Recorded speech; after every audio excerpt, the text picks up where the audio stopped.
बिस्मिल्लाहिर्रहमानिर्रहीम बिस्मिल्लाहिर्रहमानिर्रहीम अस्सलामुअलैकुम वरहमतुल्लाहि वबरकातुहू।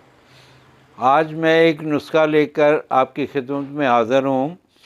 ये नुस्खा इमसाक के लिए है, मुकव्वी भी है, मुगल्लज़ भी है और इमसाक भी पैदा करता है।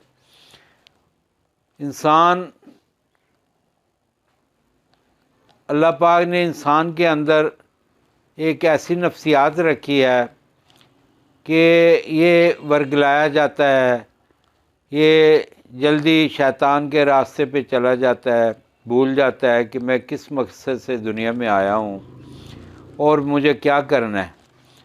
हालांकि हमारी हदायत के लिए अल्लाह पाक ने अपने अंबिया इकराम अलैहिस्सलातु वस्सलाम और पैगम्बरान इस्लाम अलैहिस्सलातु वस्सलाम को दुनिया में भिजवाया ताकि हमारी इस्लाह हो सके और हम सीख सकें कि ज़िंदगी कैसे गुजारनी। और मैं कहता हूँ कि हम तो बड़े खुशकिस्मत हैं कि हमें अल्लाह पाक ने सैयदुल अंबिया अलैहिस्सलातु वस्सलाम से नवाजा और आपने अपनी ज़िंदगी हमें सिखाने के लिए किन मुश्किलों में गुजारी। अल्लाह के महबूब होकर भी आपने जंगें और पता नहीं क्या क्या अज़ीतें उठाईं, सिर्फ़ किस लिए? हमें सिखाने के लिए। लेकिन हम फिर भी बिखर जाते हैं, बहक जाते हैं। हमें चाहिए कि सीरत पाक का मुताला ज़्यादा से ज़्यादा करें। इंशाअल्लाह आपकी ज़िंदगी मजबूत हो जाएगी, आपकी ज़िंदगी दुनिया में भी अच्छी हो जाएगी और आखिरत में भी इंशाअल्लाह ताला अच्छी हो जाएगी, क्योंकि यही मकसूद अल्लाह का है और यही मकसूद हुज़ूर अलैहिस्सलातु वस्सलाम का है। तो हम जब इन रास्तों से हटेंगे, यकीनन ये ख़ताएँ हमारे लिए सज़ा बन जाएंगी और हमारी सेहत, हमारी ज़िंदगी, हमारा माहौल, हमारा घर की खुशियाँ, वो सब कुछ तबाह हो जाएगा। और इस माशरे में यही कुछ हो रहा है। हम उसका तजज़िया नहीं करते, हम दुनियावी बातों में मसरूफ़ हो जाते हैं कि शायद दौलत की कमी से हमारे घर में सुकून नहीं हो रहा, दौलत की कमी से हमारे घर में खुशी नहीं आ रही, हमारे पास फ़लाँ चीज़ नहीं है इसलिए ये नहीं हो रहा है, हमारे पास वो काम नहीं है इसलिए ये नहीं हो रहा। ऐसा कुछ नहीं है, सब कुछ अल्लाह पाक के हाथ में है। जो कुछ भी अल्लाह ने अता फरमाना है वो फरमा देना है, आपने अता फरमा देना है। और जो कुछ नहीं लिखा हमारी किस्मत में, हम चाहे जितनी मर्ज़ी कोशिश कर लें उस तक हम पहुंच नहीं सकते। इसी को तकदीर कहते हैं और तकदीर अल्लाह ही का नाम है।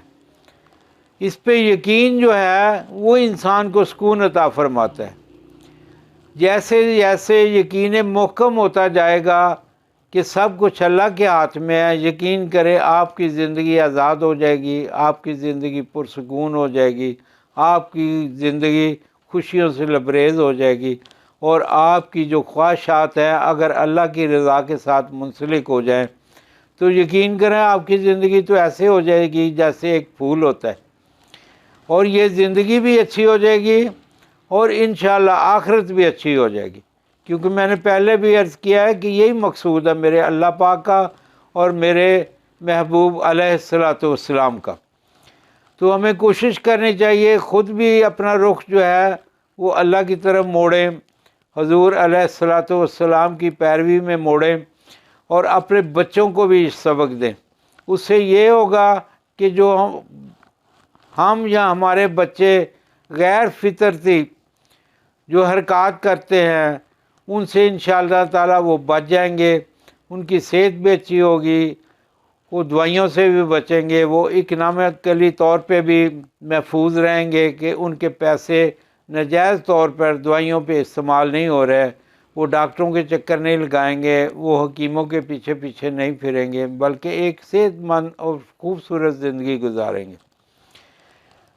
यही एक बात है जहाँ से हम भूल गए हैं, हम गैर फितरती कामों में उलझ गए हैं।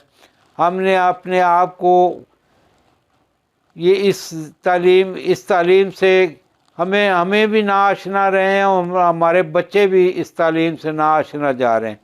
मैंने अपनी हर वीडियो में कोशिश की है कि बताया जाए अपने आने वाली नस्ल को, अपने से छोटों को, अपने दोस्तों को जो छोटे हैं या अपने कोई बहन भाई हैं, उनको समझाया जाए कि गैर फितरती हरकत क्या है और उनके तबाहकुन असरात क्या हैं।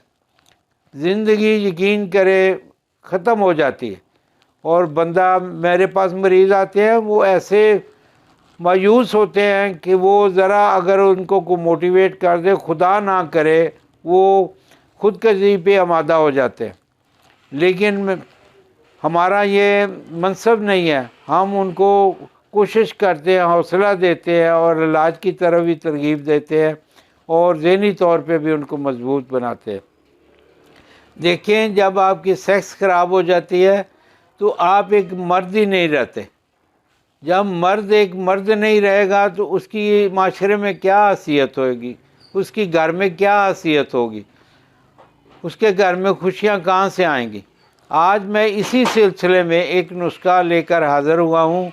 इस नुस्खे को बनाएं, आप फ़ायदा उठाएं और दूसरे दोस्तों को भी इस नुस्खे से आशना करें ताकि वो भी फ़ायदा उठाएं। अगर खुदा न खास्ता आप किसी वजह से नहीं बना सकते तो ये अद्वियात हमारे पास बनी हुई मौजूद होती हैं, फिर हमारे साथ रब्ता कायम करें।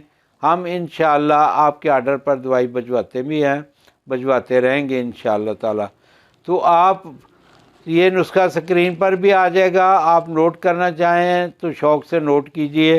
नुस्खा लिखिए: सालम मिस्री 20 ग्राम, मस्तगी रूमी 20 ग्राम, ज़ाफ़रान 20 ग्राम, गुलनार, ये अनार के फूल होते हैं, 20 ग्राम, ताल मखाना 20 ग्राम, अज़राकी मुदब्बर, इसको कुचला भी कहते हैं, ये मुदब्बर मिल जाता है पंसारियों से, वो 20 ग्राम, खशखाश 20 ग्राम, मुनक्का मुएज़ मुनक्का भी कहते हैं, मुनक्का मुएज़ भी कहते हैं। ये मुनक्का जो साफ़ होता है उसको मुएज़ कहते हैं, ठीक है। और शहद 1 किलो। शहद के अलावा सारी दवाइयों को नहायत बारीक करके आपस में मिला के रखें और शहद में दाखिल करके उसको अच्छी तरह मिक्स कर लें। ये एक माजून की शक्ल बन जाएगी। इसमें से निसफ चम्मच सुबह और निसफ चम्मच शाम, ये दवाई जो है ये खाने के बाद की है, ये खाने के बाद खाएं और इसके साथ दूध ज़रूर पिए। अपनी खुराक का ख्याल रखें, गर्म चीज़ें, तली हुई, तेज़ मिर्च मसाले और बाज़ारी चीज़ों से इज्तनाब करें और इसके साथ दूध, घी और ये दही वगैरह, मक्खन वगैरह वो इस्तेमाल करें। इंशाअल्लाह ताला आप अपने वजूद में एक नई ज़िंदगी महसूस करेंगे, नई ताज़गी महसूस करेंगे। आप इंशाअल्लाह ताला खुश हो के मुझे दुआएं भी देंगे। अल्लाह आपको खुशियाँ अता फ़रमाए और खुशियाँ तकसीम करने वाला बनाए। आमीन सुम्मा आमीन या रब्बुल आलमीन।